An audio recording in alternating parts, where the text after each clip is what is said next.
Il y a bien longtemps, dans un petit village qui ressemblait à un coin de paradis, vivait un couple modeste dans une petite maison en bois.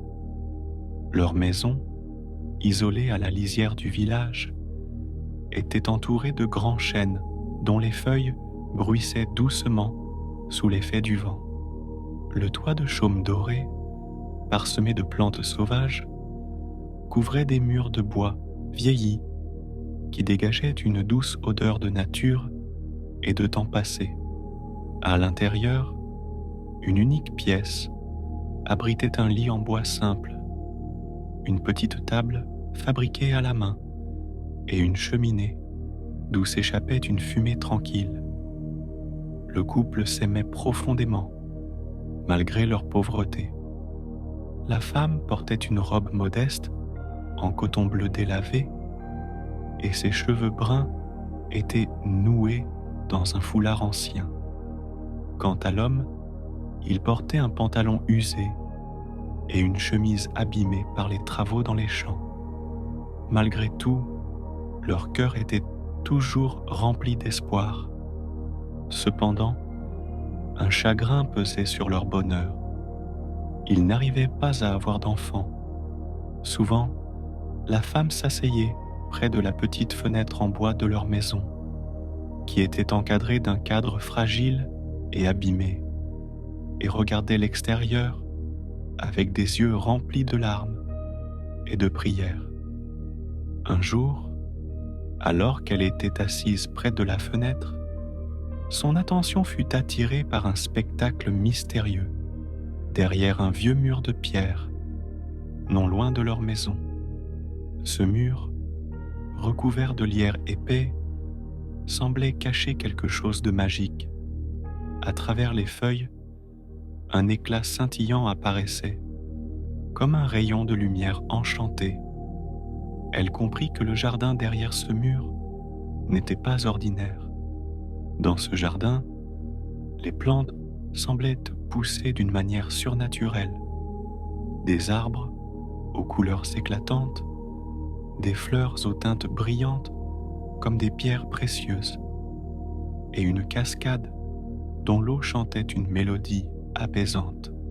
Mais ce qui attira particulièrement son attention fut une plante étrange appelée Rapunzel. Cette plante unique avait des feuilles vert émeraude qui scintillaient et des fleurs violettes lumineuses qui semblaient briller sous le soleil. Elle ne put résister à la beauté de cette plante. Dès qu'elle l'aperçut, un désir irrésistible s'empara d'elle. Elle voulait absolument goûter à ses feuilles, comme si sa vie en dépendait.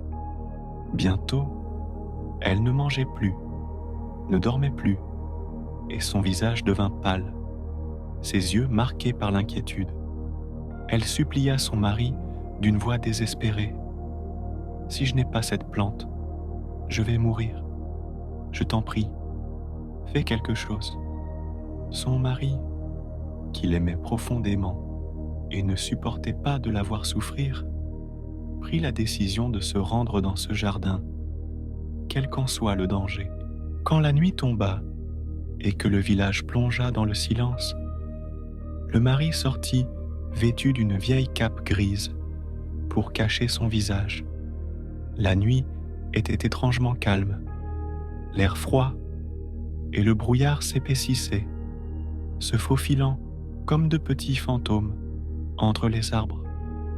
Arrivé près du mur, il le grimpa lentement, ses mains tremblantes d'appréhension et de froid. À l'intérieur du jardin, une odeur envoûtante flottait dans l'air et une étrange magie semblait vibrer autour de lui. Il marcha prudemment parmi les plantes, comme s'il craignait de les réveiller. Enfin, il trouva la plante Rapunzel, s'agenouilla et tendit la main pour en cueillir une feuille. Mais soudain, une voix dure et effrayante retentit derrière lui. « Comment oses-tu entrer dans mon jardin ?» Il se retourna et vit une femme imposante. c'était une sorcière. Elle se tenait là, éclairée par la lumière de la lune, avec ses longs cheveux gris qui semblaient faire partie de la nuit elle-même. Ses yeux étaient aussi perçants que des lames, et elle portait une robe noire ornée de fils dorés qui scintillaient comme une toile d'araignée enchantée. Terrifié, l'homme tomba à genoux et supplia : « Je suis désolé, je ne voulais pas faire de mal. Ma femme est enceinte et malade. Tout ce qu'elle désire, c'est cette plante pour guérir. » La sorcière le fixa en silence, puis un sourire rusé se dessina sur ses lèvres. « Très bien, tu peux prendre ce que tu veux, mais à une condition. Quand votre enfant naîtra, il sera à moi. » Quelques mois plus tard, la femme donna naissance à une magnifique petite fille. Lorsqu'elle la regarda pour la première fois, elle sentit que toute sa souffrance disparaissait. Le bébé ressemblait à un ange, sa peau douce et claire comme du lait. Ses cheveux dorés brillaient comme le soleil, et ses grands yeux bleus étaient aussi purs que le ciel. Mais leur bonheur fut de courte durée. Le jour même de la naissance de leur enfant, la sorcière arriva à leur porte. Bien que la mère espérait qu'elle ait oublié leur accord, la sorcière était venue réclamer ce qui lui revenait de droit. Elle entra dans la maison d'un pas assuré, avec son regard effrayant qui ne laissait place à aucune opposition. « Je suis venue chercher ce qui m'appartient », déclara-t-elle froidement. Malgré leurs larmes et leurs supplications, la sorcière resta implacable. Elle prit l'enfant dans ses bras avec une douceur surprenante et dit : « Je l'appellerai Raponce. Elle sera en sécurité avec moi. » Ainsi, la sorcière emmena la petite fille dans une haute tour, cachée au cœur de la forêt, où elle grandirait loin du monde. Dans sa tour, Raponce devint une jeune fille d'une beauté extraordinaire. Ses cheveux dorés poussaient chaque jour davantage, jusqu'à atteindre le sol, et leur éclat semblait refléter les rayons du soleil. Ses grands yeux bleus, malgré leur éclat, laissaient transparaître une douce tristesse, mais ils brillaient comme un ciel printanier. La sorcière prenait grand soin d'elle. Elle lui confectionnait des robes avec les tissus les plus fins qu'elle rapportait de contrées lointaines. Chaque matin, elle brossait les longs cheveux de Raponce avec un peigne en or, tout en chantant des mélodies étranges. « Tes cheveux sont ton trésor, petite. Prends-en grand soin, » lui disait-elle. Cependant, malgré l'apparente tendresse de la sorcière, Raponce sentait un vide dans son cœur. Elle demandait parfois : « Pourquoi je ne vois personne d'autre que toi ?» Et la sorcière répondait sèchement : « Le monde est rempli de gens mauvais qui te feraient du mal. Ici, tu es en sécurité. » Mais à mesure que Raponce grandissait, elle regardait par sa petite fenêtre et rêvait d'un monde plus grand et plus beau que celui que la sorcière lui décrivait. Un jour, alors qu'elle chantait à sa fenêtre, un prince passait près de la tour. Il était jeune et charmant, avec des cheveux bruns et un sourire sincère. Il portait une tunique bleue ornée de fils dorés, et son cheval blanc avançait doucement entre les arbres. Lorsqu'il entendit la voix de Raponce, il s'arrêta, captivé. Sa voix douce semblait magique, comme une mélodie venue d'un rêve. Intrigué, il chercha l'origine de ce chant et découvrit la tour. Mais il ne trouva ni porte ni escalier pour entrer. Curieux, il décida d'attendre pour découvrir qui vivait là. Le lendemain, caché parmi les arbres, il vit la sorcière appeler « Raponce !»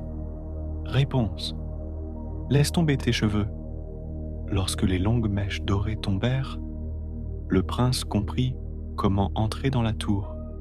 Une fois que la sorcière partit, le prince tenta sa chance. Il se plaça en bas de la tour et imita la voix de la sorcière. Réponse, réponse, laisse tomber tes cheveux. Réponse, pensant que la sorcière était revenue, laissa tomber sa tresse. Le prince grimpa, et lorsqu'il atteignit la fenêtre, Réponse fut surprise et effrayée en voyant un étranger. Mais il la rassura rapidement avec douceur. « N'aie pas peur, je ne te veux aucun mal. J'ai entendu ta voix, et je voulais simplement savoir qui chantait avec tant de beauté. » Le prince et Réponse parlèrent longuement. Il lui raconta le monde extérieur, les paysages magnifiques, les villes animées et les gens qu'il avait rencontrés. Fasciné, Réponse l'écoutait avec émerveillement, découvrant à travers ses récits un monde dont elle avait toujours rêvé. Le prince revint la voir chaque jour. Il apportait des fleurs sauvages et partageait des histoires de ses aventures. Réponse se sentait pour la première fois heureuse et moins seule. Mais leur bonheur fut de courte durée. Lors d'une visite, la sorcière remarqua un changement chez Réponse. Elle semblait plus joyeuse et distraite. En colère, la sorcière exigea des explications. Naïvement, Réponse dit « Mère, pourquoi les gens ne sont-ils pas tous gentils comme le prince ?» Furieuse, la sorcière comprit qu'un étranger venait à la tour. Elle coupa les cheveux de Réponse avec rage et la força à quitter la tour. Elle l'abandonna dans un désert, loin de tout, pour qu'elle ne revoie jamais le prince. Quand le prince revint, la sorcière l'attendait. Elle lui tendit les cheveux coupés de Réponse pour le piéger, puis le fit tomber du haut de la tour. Il survécut, mais devint aveugle. Malgré sa cécité, le prince continua de chercher Réponse. Pendant des mois, il erra dans les forêts et les plaines, guidé par l'espoir de retrouver sa bien-aimée. Un jour, il entendit son chant dans le désert. Il la suivit, et enfin, ils se retrouvèrent. En pleurant de joie, Réponse le serra dans ses bras. Ses larmes tombèrent sur ses yeux, et par magie, sa vue lui revint. Le prince ramena Réponse dans son royaume. Ils se marièrent lors d'une grande célébration, entourés d'amour et de bonheur. Quant à la sorcière, elle disparut pour toujours, laissant Réponse et le prince vivre heureux à jamais. Un jour, alors qu'elle chantait à sa fenêtre, un prince passait près de la tour. Il était jeune et charmant, avec des cheveux bruns et un sourire sincère. Il portait une tunique bleue, ornée de fils dorés, et son cheval blanc avançait doucement entre les arbres. Lorsqu'il entendit la voix de Réponse, il s'arrêta, captivé. Sa voix douce semblait magique, comme une mélodie venue d'un rêve. Intrigué, il chercha l'origine de ce chant et découvrit la tour, mais il ne trouva ni porte ni escalier pour entrer. Curieux, il décida d'attendre pour découvrir qui vivait là. Le lendemain, caché parmi les arbres, il vit la sorcière appeler « Réponse, Réponse, laisse tomber tes cheveux !» Lorsque les longues mèches dorées tombèrent, le prince comprit comment entrer dans la tour. Une fois que la sorcière partit, le prince tenta sa chance. Il se plaça en bas de la tour et imita la voix de la sorcière. « Réponse, Réponse, laisse tomber tes cheveux !» Réponse, pensant que la sorcière était revenue, laissa tomber sa tresse. Le prince grimpa et lorsqu'il atteignit la fenêtre, Réponse fut surprise et effrayée en voyant un étranger. Mais il la rassura rapidement avec douceur. « N'aie pas peur, je ne te veux aucun mal. J'ai entendu ta voix et je voulais simplement savoir qui chantait avec tant de beauté. » Le prince et Réponse parlèrent longuement. Il lui raconta le monde extérieur, les paysages magnifiques, les villes animées et les gens qu'il avait rencontrés. Fasciné, Réponse l'écoutait avec émerveillement, découvrant à travers ses récits un monde dont elle avait toujours rêvé. Le prince revint la voir chaque jour. Il apportait des fleurs sauvages et partageait des histoires de ses aventures. Réponse se sentait pour la première fois heureuse et moins seule. Mais leur bonheur fut de courte durée. Lors d'une visite, la sorcière remarqua un changement chez Réponse. Elle semblait plus joyeuse et distraite. En colère, la sorcière exigea des explications. Naïvement, Réponse dit « Mère, pourquoi les gens ne sont-ils pas tous gentils comme le prince ?» Furieuse, la sorcière comprit qu'un venait à la tour. Elle coupa les cheveux de Réponse avec rage et la força à quitter la tour. Elle l'abandonna dans un désert, loin de tout, pour qu'elle ne revoie jamais le prince. Quand le prince revint, la sorcière l'attendait. Elle lui tendit les cheveux coupés de Réponse pour le piéger, puis le fit tomber du haut de la tour. Il survécut, mais devint aveugle. Malgré sa cécité, le prince continua de chercher Réponse. Pendant des mois, il erra dans les forêts et les plaines, guidé par l'espoir de retrouver sa bien-aimée. Un jour, il entendit son chant dans le désert. Il la suivit et, enfin, ils se retrouvèrent.